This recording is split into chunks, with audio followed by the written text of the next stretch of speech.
한번 따라해 보겠습니다. 하나님께서 일하십니다.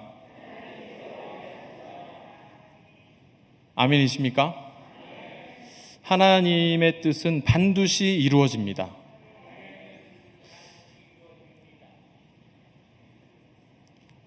백년도 못 사는 사람들이 이렇다 저렇다 해도 하나님은 하나님의 뜻을 이루시고 성취하시는 겁니다. 하나님의 뜻에 순종하면 개혁의 주체가 되고, 하나님의 뜻에 불순종하면 개혁의 대상이 되는 겁니다. 개혁의 주체가 되는 일도 그렇게 쉬운 일은 아니지만 개혁의 대상이 되는 일도 그렇게 간단한 일은 아닙니다. 그러나 더 크고 두려운 일은 뭐냐면 하나님께서 아무런 일도 하지 않으시는 겁니다. 사랑의 반대가 뭐죠? 그렇죠. 미움이나 분노가 아닌 사랑의 반대는 무관심입니다.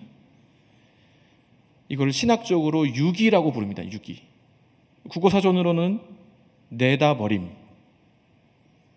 법률사전에서는 보호받지 못한 상태로 그냥 내버려 두는 것. 하나님의 자녀들이 잘못된 길로 가고 있는데 아무런 일도 일어나지 않는다면, 하나님의 자녀들이 열심히 하던 주일 성수를 끊고 말씀도 읽지 않고 기도도 하지 않고 이 세대를 본받아서 자기가 삶의 주인이 되어서 살아가고 있는데 하나님을 찬양하지도 않고 하나님을 감사하지도 않고 자기 혼자 나누지도 않고 섬기지도 않고 살아가고 있는데 아무런 일도 일어나지 않는다면 그 자체가 이미 심판받은 것이고 가장 크고 두려운 일입니다. 하나님의 사랑은 잘못된 것은 잘못됐다고 얘기하시는 사랑입니다. 하나님의 사랑은 될 때까지 포기하지 않고 바로잡아 주시는 사랑입니다. 사람은 포기할지언정 하나님은 그냥 내버려 두지 않으시고 개입하시고 고치시고 싸매시고 회복시키시는 겁니다. 잠언 24장 16절 대저의인은 7번 넘어질지라도 다시 일어나려니와. 여러분, 성경은 넘어지지 않는 걸 의인이라고 말하고 있지 않습니다.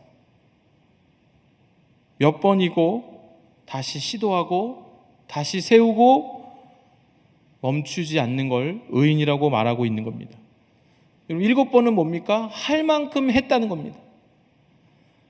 하나님, 제가 이제 할 만큼 했어요 라고 말한 이후에라도 포기하지 않으시는 하나님 의지에서 다시 일어나고 다시 시도해 보는 것을 오늘 성경은 의인이라고 얘기하고 있습니다.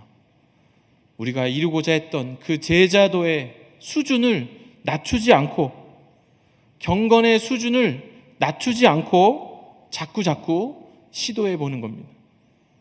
무너진 새벽 제단을 다시 쌓고 하나님과의 개인적인 경건의 시간을 회복하고 무너진 주일 성수의 우선순위를 다시 세우고 우리 가족의 경건의 훈련을 멈추지 않고 가족 구성원의 구원을 위한 기도를 쉬지 않고, 오늘 우리가 읽은 본문처럼 하나님의 사랑이, 하나님의 열심이 불같으시기에 우리를 그냥 내버려 두지 않고 다시 재건하시는 겁니다. 성전을 재건하시고 성벽을 재건하시는 겁니다. 심판하시더라도 파괴하기 위한 심판이 아니라 다시 회복하시기 위한 심판인 거고, 다시 세우기 위한 무너뜨림인 거죠. 오늘 이 시간 함께 관심을 갖고자 하는 것은 바로 그 부분입니다. 혹시 우리 눈에 그렇게 보이지 않는다 할지라도 하나님은 포기하시지 않고 끝까지 회복시키신다는 겁니다. 중세교회가 사람이 주인이 되어서 하나님의 뜻에서 멀어졌지만 하나님께서 끝까지 포기하시지 않고 돌이키시고 회복시키시고 종교개혁을 단행하셨습니다. 루터의 종교개혁에 영향을 받아서 약 100년 뒤에 카톨릭도 나름의 쇄신운동을 했습니다. 자성운동을 펼쳤고 내적 정화운동을 펼쳤습니다. 우리 하나님이 포기하시지 않으시기에 우리에게 소망이 있습니다. 다시 시도해 볼 수 있다는 말입니다. 오늘 우리가 함께 살펴볼 주제는 바로 하나님께서 재건하고자 하실 때에 어떤 특징들이 있는가 하는 것입니다. 그 내용을 육하 원칙에 맞춰서 언제, 어디서, 누가, 무엇을, 어떻게, 왜 육하 원칙에 맞춰서 한번 살펴보도록 하겠습니다. 첫 번째는 언제입니다. 하나님께서 언제 재건하시는가? 오늘 본문의 이스라엘 백성들은 그 예레미야의 예언에 따라서 70년 뒤에 재건하신다고 그 시기가 나와 있습니다. 북이스라엘은 아수르에 의해서 멸망을 당했고 남유다는 바벨론에 의해서 멸망을 당했습니다. 한 번에 멸망당한 것이 아니라 3차에 걸친 침공이 있었고 마찬가지로 3차에 걸친 포로 이주가 있었습니다. 1차 침공이 BC 605년이었고 1차 포로 기한이 BC 537년이었습니다. 약 50년 정도가 흘렀지만은 1차 침공을 기준으로 한다면 성전 건축이 시작된 그 시기로 따지면 예레미야의 예언처럼 70년이 차게 되는 거죠. 마찬가지로 우리의 관심은 이거죠. 하나님의 때는 언제인가? 하나님께서 언제 재건하시는가? 하나님께서 언제 회복하시는가? 여러분, 복음 통일은 언제입니까? 하나님께서 언제 회복하십니까? 김정은 정권은 언제 무너지는 겁니까? 그런 때에 대한 궁금함이 있다는 거죠. 하나님 이때입니까? 하나님의 회복하심이 이때입니까? 오늘 본문을 보니까 에스라 느헤미야서를 통해서 우리가 힌트를 얻을 수가 있다는 겁니다. 1차 포로 기한이 BC 537년에 고레스 칙령 때부터입니다. 그때 수룹바벨이 와서 수룹바벨 성전을 완성했습니다. 그리고 2차 포로 기한은 그 뒤로 80년 뒤에 그때 에스라가 귀환했습니다. 그리고 3차 포로 기한은 그로부터 14년 뒤에 BC 444년에 느헤미야가 귀환해서 성벽을 완성했습니다. 우리의 관심은 첫 번째 관심 뭡니까? 언제입니다. 언제. 이 언제라는 질문에 맞는 우리 입맛에 맞는 대답은 뭐냐면 딱 이때 몇 년도 이런 식으로. 그런데 하나님의 재건을 보니까 1차 귀환부터 성전 건축 그리고 성벽 재건까지 3차에 걸친 그 시간이 약 94년입니다. 하나님께서 언제 재건하시는가? 어떤 특정한 기간을 이렇게 딱 꼭 집어서 말할 수가 없다라는 겁니다. 여러분, 94년은 우리 사람의 눈에 한눈에 들어오는 시간이 아닙니다. 누군가 목표를 세울 때, 계획을 세울 때 94년짜리 계획을 세우지는 않습니다. 자기가 언제 죽을지도 모르는 기간 아닙니까? 스페인 바르셀로나에 그 사그라다 페밀리아라고 우리말로 하면 성가족 성당이 있습니다. 그 스페인의 건축가 가우디가 설계한 1882년도 짓기 시작해서 지금 144년째 짓고 있습니다. 2026년도에 완공 예정입니다. 관광객이 어찌나 많이 찾아오는지 지금도 입장료만으로 지금 건축비를 충당하고도 남을 정도입니다. 직접 가보신 분들도 많을 텐데요. 어마어마합니다. 그런데 그것도 가우디가 교통사고를 당하는 바람에 건축자가 죽어버린 바람에 이게 의도하지 않게 시간이 길어진 겁니다. 즉 하나님의 때는 우리가 지금 궁금한 건 언제인가인데 하나님의 때는 이 사람의 사고를 뛰어넘는 기간이라는 거죠. 하나님의 때는 어떤 특정 기간을 정하기가 어렵습니다. 그래서 하나님의 때는 언제냐면 우리 사람의 입장에서 보면 바로 지금입니다. 하나님의 개혁은 지금도 진행 중이시라는 거죠. 하나님의 재건은 지금도 진행 중이시라는 겁니다. 우리 영락교회가 올해 76주년 아닙니까? 교회란 무엇입니까? 교회. 우리 동네에 있는 어떤 교회보다 우리 영락교회가 더 좋다. 교회의 가치는 이렇게 비교하거나 상대평가로 내릴 수 있는 것이 아니죠. 교회의 가치는, 교회란 무엇인가? 절대적인 하나님의 가치로 판단할 수 있다는 거죠. 그래서 우리 영락교회 76주년인데 성장기가 있고 쇠퇴기가 있고 이렇게 볼 수도 있지만 하나님의 시야에 보면 우리 영락교회도 지금도 지어져 가고 있는 겁니다. 지금도 이 교회의 주인이신 하나님께서 만들어가고 계신다는 거죠. 주인이신 하나님의 입장에서 보면은 지금도 만들어가고 계시는 거예요. 사람이 이렇다 저렇다 평가할 수 있는 영역이 아니라는 겁니다.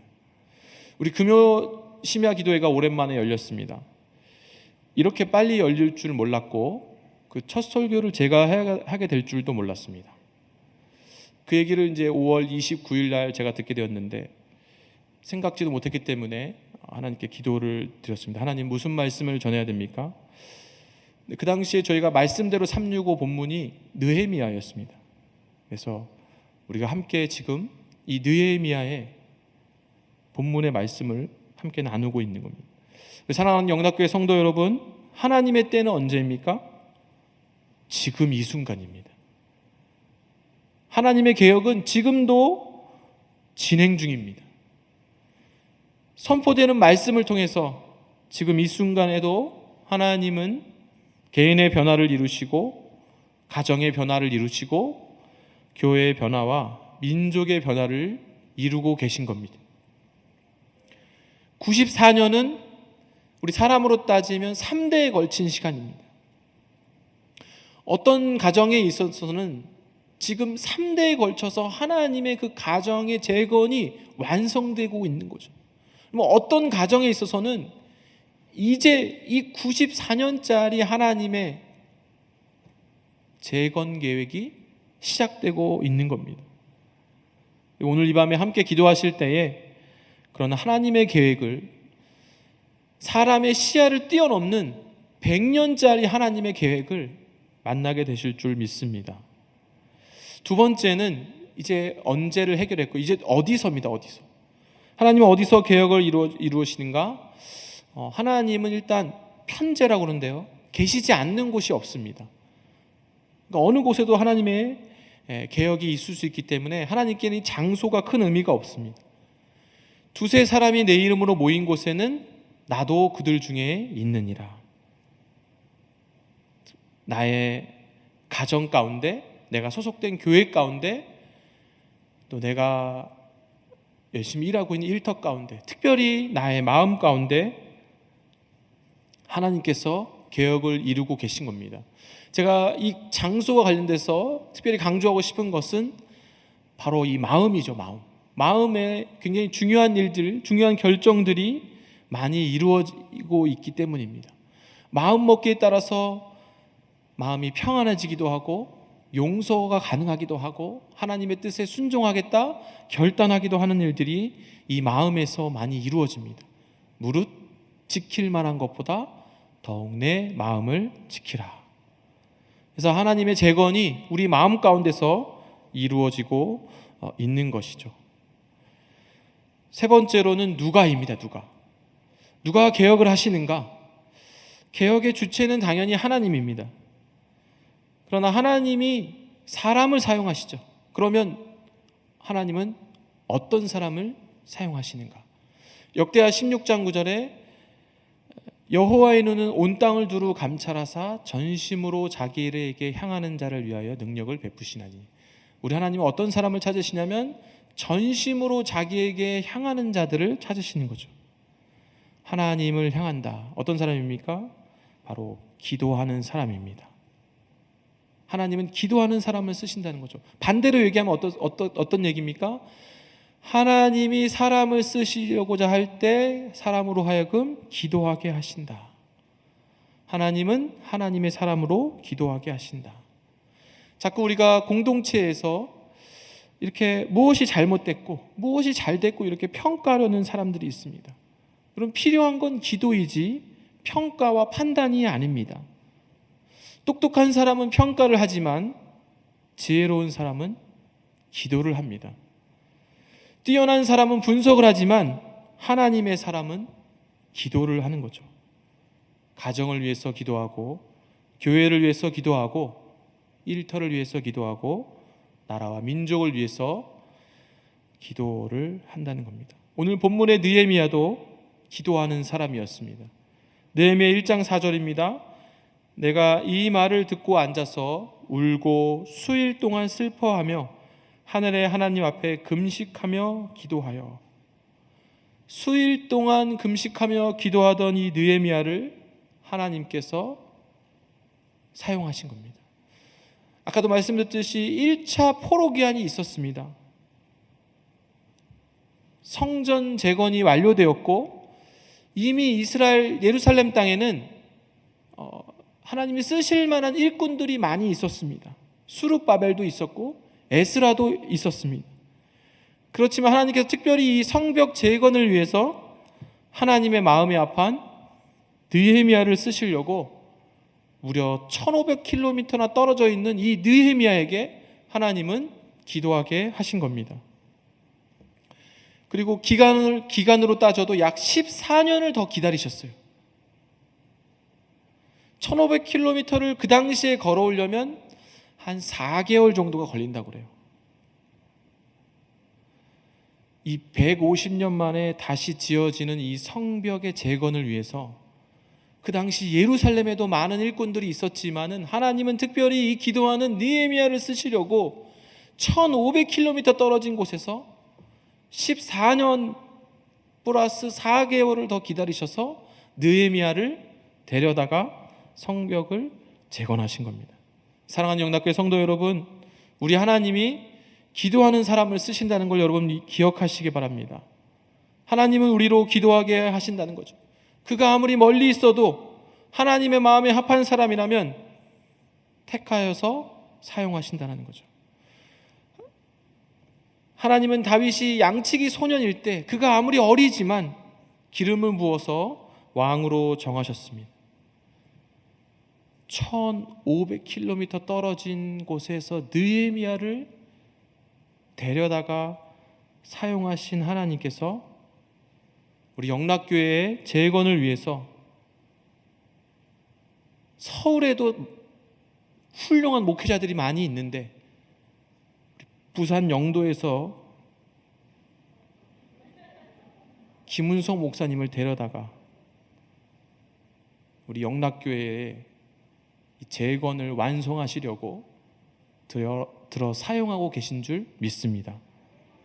오늘 이 밤에 그렇게 기도하는 저와 여러분을 하나님께서 사용하실 줄 믿습니다. 오랜만에 열린 만큼 더욱 뜨겁게 기도하기를 원합니다. 각 지역교회마다 이렇게 목회자들을 섬기시는 권사님들이 있습니다. 전에 사역하던 교회에서도 한 권사님이 김밥을 매주일 아침 새벽에 저희 교육자들에게 주셨습니다. 몇 년을 그렇게 하셨는데 어느 날 갑자기 오시더니 목사님 다음 달부터는 좀 어려울 것 같아요. 네 권사님 너무 감사합니다. 대수롭지 않게 넘겼는데 이제 아예 준비를 안 하고 있었는데 일부 예배가 끝나고 김밥이 없는 겁니다. 그렇지. 우리가 이거를 준비를 했었어야 되는데 부목사들은 사택을 잠깐 갔다 오면 되는데 준전임 전도사님하고 교육 전도사님들은 이제 식사를 알아서 해결을 해야 되는 거예요. 여기도 이제 일부 예배가 7시였기 때문에 하나님은 우리 약자 편이시잖아요.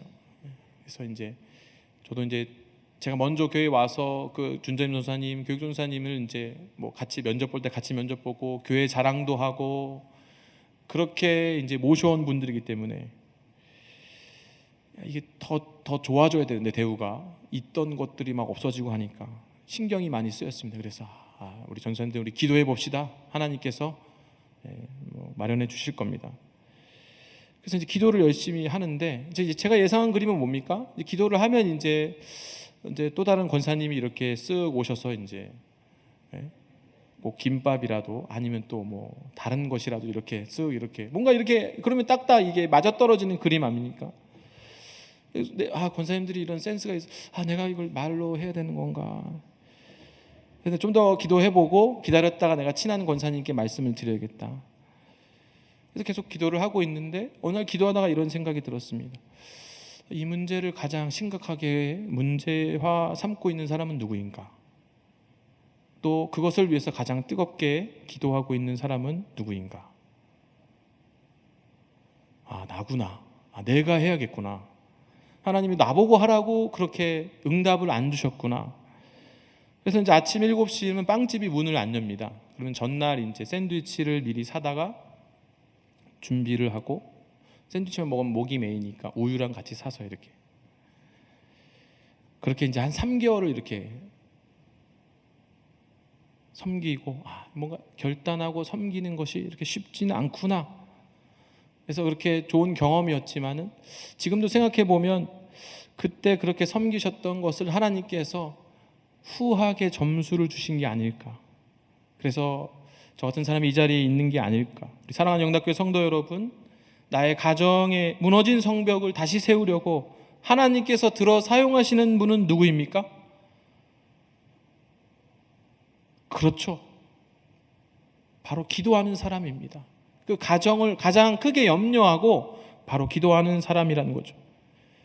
한국교회 무너진 성벽을 재건하기 위해서 눈에 보이지 않는 영적인 성벽, 거룩한 성벽, 경건의 성벽을 재건하시기 위해서 하나님께서 가장 먼저 하시는 일이 무엇이겠습니까? 그렇죠, 맞습니다. 기도하는 일입니다. 하나님은 그의 성도들로 하여금 기도하게 하시는 거죠. 나라와 민족을 위하여 특별히 이 복음 통일을 간절히 원하고 있는 사람은 누구입니까? 하나님께서 어떤 사람들을 사용하십니까? 바로 기도하는 사람들입니다. 나라와 민족을 위해서 기도하고 있는 용사들이 있음에 하나님께서 여전히 일하고 계심을 우리는 확신할 수 있다는 겁니다. 이제 무엇을 건너뛰고 5번째로 어떻게를 한번 살펴보도록 하겠습니다. 어떻게 재건하시는가? 그러면 어떻게 해야 하나? 개혁의 대상들이 있을 텐데 우리가 재건한다, 다시 세운다, 무너뜨린 걸 회복한다고 했을 때 그 대상들이 있지 않겠습니까? 어떻게 그들에게 얘기해야 그들로 하여금 행동하게 하고 변화를 하게 하나? 오늘 본문 느헤미야 10장 28절에서 29절처럼 하나님의 율법을 따라서 여호와의 모든 계명과 규례와 율례를 지키기로 결단케 할 수 있을까? 이방인과의 혼인을 금지하고 7년 끝 희년을 선포하며 11조를 드리고 천열매를 드리는 그 신앙의 결단을 어떻게 할 수 있을까? 개혁의 대상이 나 자신이라면, 나의 인생이라면 좀 더 쉬울 수도 있습니다. 분골쇄신하는 마음으로 뼈를 깎는 고통을 참음으로써 자신과의 싸움을 통해서 한번 주님 말씀대로 살아보겠다고 다시 결단하고 성벽을 다시 세우는 거죠. 근데 어려운 경우는 뭡니까? 남이 변하게 하는 거죠. 공동체나 조직의 문제일 경우, 특별히 이 구조의 문제가 있을 경우 뭔가 문제가 있다고 얘기하기도 사실 어려운 일입니다. 많은 경우 저항이 되기도 하고 다툼이 일어나기도 한다는 거죠. 다윗 같은 선한 왕이, 다윗 같은 왕이라 할지라도 그가 죄를 지었을 때 뭔가 이스라엘 왕국이 잘못된 길로 가고 있다고 나서서 말을 꺼내기가 쉽지 않습니다. 나단 선지자는 모든 걸 다 알았지만 하나님이 1년 동안 말하지 못하게 막으셨습니다. 왜냐하면 준비가 안 됐을 때 나단 선지자가 다윗을 찾아가면 그의 생명조차 어떻게 될지 알 수 없었기 때문입니다. 결론은 뭡니까? 뭔가를 재건하는 건 생각보다 쉬운 일이 아닙니다. 문제화 삼기도 어렵다는 거죠. 조직을 바꾸려다가 조직의 쓴맛을 본 많은 용사들이 있는 겁니다. 어떻게 가정과 교회와 또 나라와 민족을 재건하고 개혁할 수가 있는가? 하나님은 이 문제를 어떻게 해결하시는가? 설교를 작성하면서 이 방법적인 부분에서 고민이 참 많았습니다. 언제 어디서 누가 무엇을 했으니까 그냥 넘어갈까? 고민이 되었습니다. 설교문을 쓰다가 한 이틀 정도 시간이 멈춰 있었습니다. 그러나 고민하고 기도하던 중에 하나님께서 주신 응답은 뭐였냐면 바로 사랑이었습니다. 하나님이 어떻게 재건하시냐면 하나님은 사랑으로 재건하신다는 겁니다. 그래, 이거구나. 그리고 설교문을 다시 이렇게 쓰어가는데 쓰면서도 다시 생각이 드는 거예요. 사랑으로 개혁이 가능한가?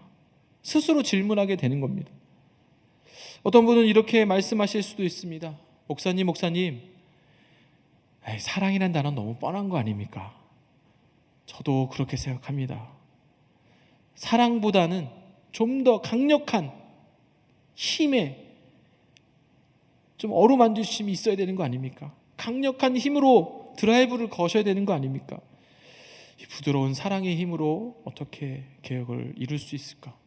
우리 사랑하는 영락교회 성도 여러분, 사랑으로 충분하다고 여기시나요? 여러분 아멘이십니까? 그렇습니다. 하나님께서는 비판과 비난으로 범죄한 다윗에게 다가간 것이 아니라 그를 누구보다 사랑하는 마음으로 다윗의 마음을 회개로 준비시키셨습니다. 우리의 하나님은 사랑으로 인생을 감동시키시고 사랑으로 변화시키신다는 거죠. 우리 하나님은 사랑으로 개혁하시고 사랑으로 허다한 죄를 덮으시는 거죠. 참된 변화는 비난과 처벌이 아니라 하나님의 감동이 있을 때 일어나는 것입니다. 저와 여러분이 이 자리에 이렇게 함께 모여서 기도할 수 있는 것도 하나님이 무서워서가 아니라 하나님의 심판 때문이 아니라 하나님의 정죄함 때문이 아니라 하나님의 사랑 때문입니다. 다함이 없는 그 사랑 때문에 오늘도 우리는 다시 섬기겠다고, 다시 용서하겠다고, 다시 사랑하겠다고, 주님 내가 하겠습니다. 아무도 하지 않는 그 일, 아무도 할 사람이 없으면 내가 하겠습니다라고 결심하고 순종하기로 고백하는 겁니다. 즉 우리 하나님은 재건하고자 하실 때에 우리로 기도하게 하시고 그리고 사랑으로 행동하게 하신다는 겁니다. 이것이 놀라운 비밀이자 사람의 생각과 다른 하나님의 획기적인 방법입니다. 고린도전서 13장 2절입니다. 내가 예언하는 능력이 있어 모든 비밀과 모든 지식을 알고 또 산을 옮길 만한 모든 믿음이 있을지라도 사랑이 없으면 내가 아무것도 아니요. 바울은 능력 많고 또 은사가 많았건 또 경제적으로 풍요로웠던 이 고린도 교회를 바라보면서 고린도 교회의 진짜 문제는 이 사랑의 부재였다는 것을 강조하고 있습니다. 우리가 함께 주님의 개혁에 동참할 때에, 주님의 재건에 동참할 때에 나의 삶과 나의 가정과 내가 소속된 일터 그리고 함께 섬기는 이 교회와 나라와 민족을 재건하고자 하실 때에 비판과 비난이 아니라 하나님의 사랑으로 이 재건 계획에 동참하기를 원하신다는 겁니다. 올해 봄부터 자원봉사부 주관으로 신청자에 한해서 교회 청소 봉사가 진행 중에 있습니다. 관련 부서의 담당 목사님이 이제 청소를 시작할 때 그 자리에 와서 함께 기도하고 그리고 이제 청소를 시작하게 됩니다. 영락교회에 희망이 있는가? 이렇게 의심하는 분들이 있다면 그 청소하는 자리에 와서 청소하는 사람들의 그 섬기는 분들의 눈을 보십시오. 교회의 사랑으로 가득합니다. 영락교회에 희망이 있는가? 이렇게 의심하는 분들이 있다면 전 이렇게 말씀드리고 싶습니다. 심야 기도회에 한번 와보라. 이 기도하는 열기를 보라. 새벽 기도회에 한번 와보라. 새벽 미명부터 가정을 살리겠다고, 교회를 다시 한번 부흥시키겠다고 기도하는 용사들이 있음을 와서 보라. 이들을 통해서 하나님이 여전히 일하고 계시고 사람이 감당할 수 없는 100년에 걸친 재건 계획을 이루고 가심을 우리가 알 수 있다는 겁니다. 말씀을 맺고자 합니다. 우리는 너무도 쉽게 판단하고 말하는 경향이 있습니다. 나라가 어떻고 교회가 어떻고 가정이 어떻다. 그러나 안 보인다고 없는 것이 하나님입니다. 하나님의 계획이 너무 크고 너무 신비롭기에 우리 눈에 보이지 않는 것입니다. 우리가 느낄 수가 없는 것입니다. 우리 하나님은 오랜 기간을 두고 하나씩 재건해 가심을 여러분 믿으시기 바랍니다. 우리가 그 문제를 발견하기 전부터 내가 하나님 왜 이렇습니까? 왜 하나님 아직도 이 문제가 해결되지 않습니까? 말하기 전부터, 기도하기 전부터 하나님께서 100년에 걸쳐서 계획을 가지시고 고치시고 싸매시고 회복시켜 가시고 계시다는 겁니다. 이제 불평과 비난의 입을 다물고 기도합시다. 더 이상 입술로 짓는 죄를 멈추시고 기도합시다. 나라를 위해서, 교회를 위해서, 가정을 위해서 기도하고 사랑합시다. 주가 일하고 계십니다. 하나님께서 일하고 계십니다. 이 시간 이 밤에 우리가 함께 기도할 때에 하나님, 저도 동참하겠습니다. 하나님의 계획에 동참하겠습니다. 아멘으로 응답하시고 순종하시는 저와 여러분 될 줄로 믿습니다. 기도하겠습니다. 하나님, 저에게 믿음을 더하여 주시어 주가 일하고 계심을 보게 하여 주시옵소서. 하나님께서 고치시고 싸매시고 다시 세우신다는 것을 믿음으로 바라보게 하여 주시옵소서. 비판하고 판단하기보다 기도하는 사람이 되기를 원합니다. 믿음으로 하나님의 일하심을 바라보는 기도의 사람들이 되게 하여 주시옵소서. 사랑은 허다한 죄를 덮는다 하셨습니다. 주님의 본을 따라 섬길 때에 사랑으로 섬기게 하여 주시옵소서. 저희의 참 목자 되시는 예수 그리스도의 이름으로 간절히 기도하옵나이다. 아멘.